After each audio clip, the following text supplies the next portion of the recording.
Hello, good morning to you. I am Pastor Sam. It's a pleasure to come your way today. I believe that today God is going to bless you. God is going to bless your home. God is going to bless your family. God is going to turn around your home.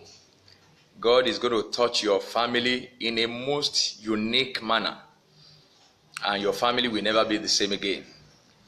In the mighty name of Jesus Christ.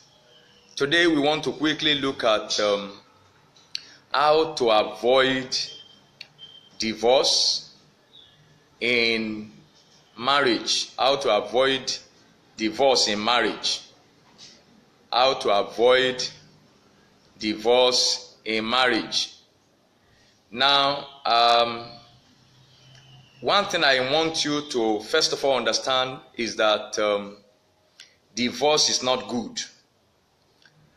It affects everybody concerned. The husband, the wife, and the children. And of course, family members, people that are close to us. But let's start from what God said about this subject matter. In Matthew chapter 19, starting from verse 1, the Bible says, "Now it came to pass when Jesus has finished these sayings, that he departed from Galilee, and he came to the region of Judea beyond the Jordan, and great multitudes followed him, and he healed them there." Verse 2 said, "Then the Pharisees also came to him, testing him and saying to him, Is it lawful for a man to divorce his wife for just any reason? And he answered and said to them, Have you not read that he who made them at the beginning made them male and female, and he said, For this reason a man shall leave his father and his mother and shall be joined unto his wife, and the two shall become one flesh. So then they are no longer two but one flesh. Therefore, what God has joined together, let not man separate." Now, that's God's verdict. That's God's word, that whatever God has joined together, let not man put asunder. Now, but very important, we can't look at everything about divorce today. We are just going to pick one or two things. We also realize that in the book of Malachi chapter 2 and verse 16, he said, "The Lord God of Israel has said, I hate divorce." So God does not like it. Jesus confirmed that by saying, whatever God has joined together, let not man put asunder. Now, we need to quickly look at the causes of divorce. And they are very numerous. But core among these causes is foundation, faulty foundation. Remember, the Bible in the book of Psalm 11 verse 3 says, if the foundation is destroyed, it says, what will the righteous do? If the foundation is destroyed, what will the righteous do? So foundation is very crucial to anything that will be successful, anything that will be sustained, anything that will be lasting. And there are so many things that people have done that has affected the foundation of their marriage. Now, for instance, people marry for diverse reasons. And many of these reasons are valid. But some are selfish. Some marry because they want to take advantage of the financial weight of their in-laws. There are some other people who get married because they want to get resident permits in a country. They want to have their stay in a country. They want to take advantage of somebody to be able to get stable in the country of their residence. Now, some other people, for the sake of, for lust and diverse other. So these are things that are responsible for the faulty nature of the foundation of most marriages, and it's what leads sometimes to divorce. Now, sometimes also finance still boils down to foundation.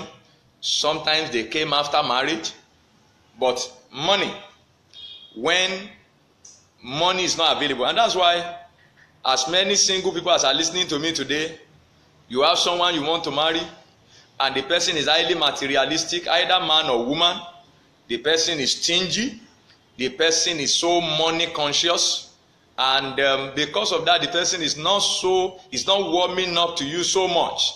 I can only congratulate you and let the person go, because anyone that will leave relationship because of financial issues also may make them divorce later. That's very important. So if you are at that stage, just let the person go. But as much as possible, also work on your finances. Work to make your finances better, because these things do affect marriages. So finance. Then sometimes the issue of incompatibility. When two people are not compatible, when two people want to get married, their values don't align, their belief system. These things do lead to breakdown in the home. Then sometimes lack of communication. When communication is not effective, it can lead to divorce also. But today I want to talk about something that I believe is very, very important. People do have issues in marriage. And most of the time, these issues climax to divorce when they become irreconcilable. But I need to let us know today that no matter the state of your marriage, as many as are listening to me who are married, no matter what level you are now today in your marriage, that marriage can be revived. That marriage can be restored. The problem can be solved. And I need you to know today that wherever and whenever a family is having irreconcilable issues that is leading to separation or divorce, it is an indication that both or either of the parties concerned is proud or egocentric. Now that's very important. Pride and ego, they are two things that affect marriages, that leads to inability to heal a home. Pride. Wherever there are irreconcilable issues, it's a product of pride or ego. So therefore, that is something that we need to address. Many people in marriage are so proud and full of themselves. Many are so much egocentric. Some have become even egoistic, and some have even gone to the point of being egomaniac. They are crazy about their person, their superiority, and it's affecting the home. I can see a friend also here saying that sex is also one of the things that affect marriages. And I believe that also. I believe that. Now, but we need to understand that at the end of the day, after all the things are put together, if you want recovery for your home, if you want turnaround in that home, then you must swallow your pride. That's what I'm saying. It's very simple. You have issues with sex, you have issues with finances, you have issues with incompatibility, whatever it is. If you can choose to swallow your pride, learn, make adjustment, and be less egocentric, be less egoistic, then you are going to be able to solve the problem of the home. Remember, pride is the reason somebody doesn't want to change. Pride is the reason somebody doesn't want to bring the adjustment that he needs in order for him to have peace in the home. Pride and ego. A lot of times, many men are so egoistic. They are so egocentric. And I want you to please today trust God to be able to address the issue of your ego, the issue of your pride, if we can be less proud, if we can choose humility in place of pride, there will be a restoration to any home. So whatever is going on, somebody has to admit, I am contributing to the problems in this home. I have adjustment to make. As a matter of fact, it's best when you are not looking at your partner as being responsible, but you are trying to look at yourself and address your issue. If every partner in a marriage can address personally their own issue, the home will become a better place. So we need to address the issue of pride. And remember what the scripture says about pride? He said pride goes before a fall of a man's life, a fall of a woman's life, a fall of the home. Pride goes before a fall. I pray for you that you will not experience fall in your life. You will not fall. So you cannot afford to allow pride or ego to ruin your home, to ruin your life. Now, I need you to know, as I begin to conclude this morning, that it is not easy for the divorced. If you are not yet there, I pray, I beg you, don't toe that path at all. It is not easy to be divorced. The path of divorce is a path that none of us must follow. Listen to me. Now, if you are egocentric, for instance, you think you are better, you think you know better, you think you are superior to the other person, but you need to know that even if you are better than your spouse, you cannot be better than the two of you together. You can never. You may be better than your spouse, but you can never be better than the two of you together. I want that to sink deep into your subconscious. You can be better than your spouse, but you cannot be better than the two of you together. Why? The scripture cannot be broken. Two are better than one. So no matter how good you are, no matter how wonderful you are, no matter how superior you feel you are, you may be better than your spouse, but you can never be better than the two of you together. So that must say one shall chase 1,000, and two will put 10,000 to flight. So how can you be better than the two of you together? So now the issue of divorce, like I've said, it has many disadvantages. It affects you, it affects your spouse, it affects your children, it affects your parents, it affects your family. Every divorced person faces a lot of challenges.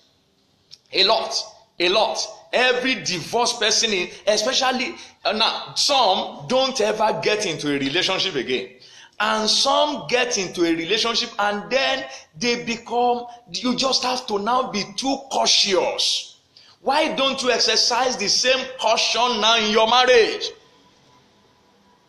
Every divorced person in another relationship or marriage is suspect.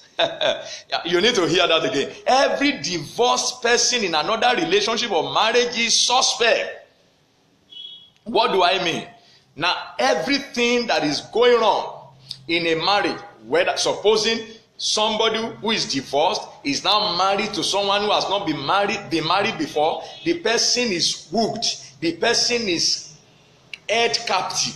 There are things that needs to be expressed that person cannot express. There are things that needs to be said that person cannot say. And of course, every time people just want to break free of that captivity, the marriage gets broken again. Do you want that experience? So now, if once and for all, you can just swallow your pride, make adjustment, work on your marriage, then I know it will be better than that next marriage. Remember, the field seems greener on the other side. Divorced people sometimes tend to lose their freedom.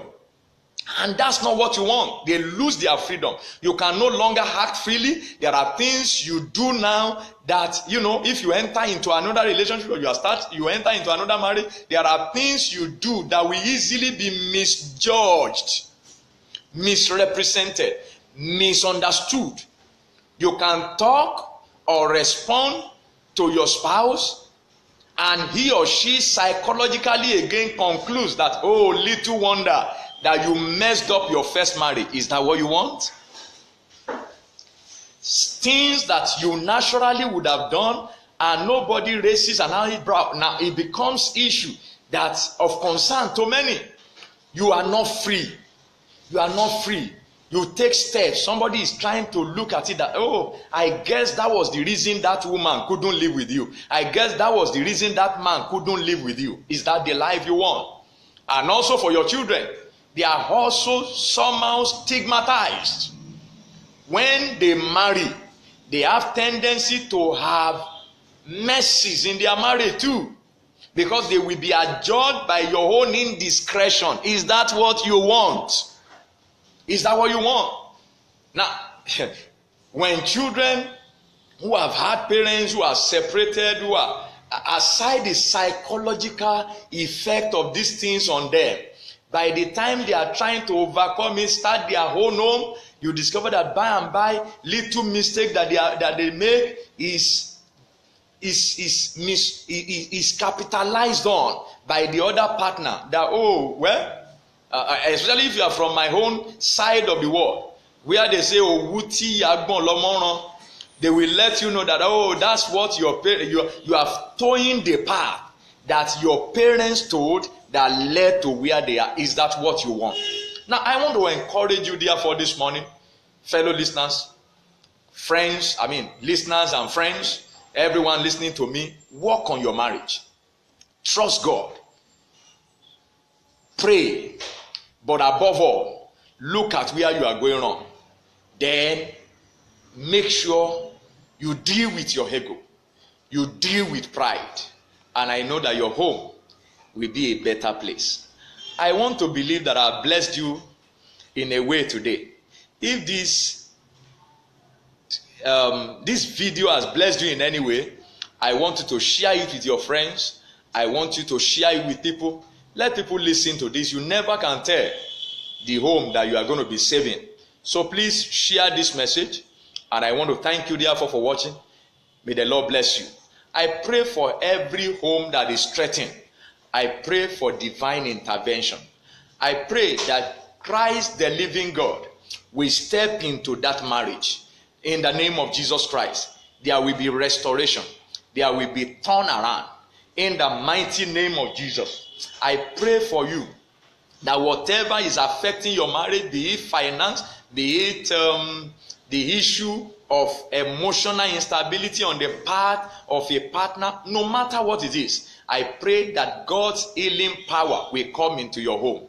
There will be turnaround in the mighty name of Jesus Christ. I pray for a new dawn in your home and in your family. And every single that has listened to me, I pray that grace will come upon you to prepare yourself adequately for marriage, to prepare yourself to be mature, to be financially okay, to also have to be tolerant. Because if you are going to be married, one of the things that you must work on is tolerance. You can't make success of a home if you are not tolerant. Grace to be tolerant.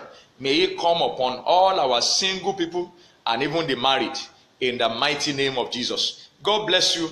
Please, if you have comments, like I've seen one comment, wonderful comment. If you have comments, please begin to put them across. Let's all learn from one another. And please share this video. And the Lord bless you. And in case you want to talk to me, you can inbox me your message. You can also call me on my line 08171872333. In case you have something you want me to counsel you about, once again the number is 08171872333. And in case you are calling from outside of Nigeria where I am, I want you to please call +234 8171872333. Once again, +234 8171872333. Do have a blessed day. The Lord bless you and increase you in Jesus' name. Amen.